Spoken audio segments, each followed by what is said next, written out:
رسول خدا بیان کرتے ہیں کہ 3 دوست عبادت کے لیے جو ہے وہ غار میں گئے اور غار میں عبادت کرتے رہے۔ اچانک سے تھوڑا سا طوفان زلزلہ ٹائپ کا آیا، پتھر گرا، غار کا دروازہ بند ہو گیا۔ اب یہ تینوں اندر پھنس گئے۔ اب انہوں نے کہا پروردگار ہم سے وہ غلطی ہو گئی ہے، ہم سے گناہ ہو گیا جس کی وجہ سے اب ہمیں تو باہر نکال۔ تو تینوں نے کہا کہ جو کام ہم نے اخلاص یعنی صرف اللہ کی خاطر کیا ہوگا ہم اس کو بیان کریں گے، اگر وہ اللہ کی خاطر ہوگا تو دروازہ کھل جائے گا، پتھر ہٹ جائے گا۔ تو پہلے نے شروع کیا، پہلے نے کہا کہ میں ایک خاتون، ایک لیڈیز مجھے اچھی لگی تو میں نے اپنی ساری جان دولت خرچ کر دی کہ میں اسے حاصل کروں، لیکن جب میں نے اسے حاصل کیا تو مجھے خدا کا خوف آیا۔ میں نے کہا پروردگار تیری خاطر میں یہ گناہ نہیں کروں گا کہ میں تجھ سے دور ہو جاؤں گا، اگر یہ کام میرا پروردگار تیری خاطر تھا تو مجھے نجات دے۔ تو تھوڑا سا پتھر غار سے ہٹا۔ پھر دوسرے نے کہا کہ میری کشاورزی کی یعنی میری کھیتی باڑی زمین ہے، اس میں لوگ کام کرتے تھے، تو میں نے ایک دن سب کو جو کام کیا ان کو میں نے آدھا دھرم جو دیا، وہ جو گولڈ سلور کا سکہ تھا وہ دیا۔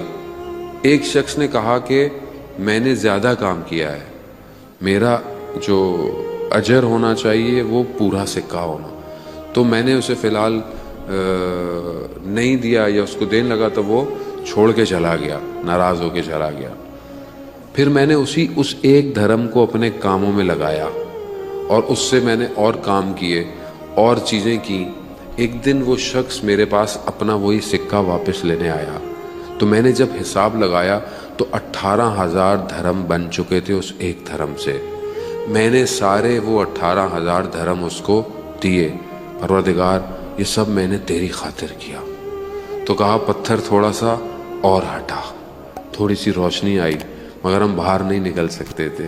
پھر تیسرے نے کہا کہ پروردگار میں نے جو ہے وہ جو بھی کام کیا وہ یہ تھا کہ میں ایک دن میرے ماں باپ سو رہے تھے اور میں ان کی خدمت میں کچھ کھانا لے کر پہنچا، لیکن میں نے کہا کہ یہ سو رہے ہیں، اگر میں زمین پہ رکھوں گا تو کہیں کوئی سانپ یا کوئی جانور اس کھانے کے چکر میں ان کو ڈس نہ لے، اور ان کو بھی میں اٹھانا نہیں چاہتا تھا، تو یہ کھانا لے کر میں کھڑا رہا جب تک وہ نہیں اٹھے۔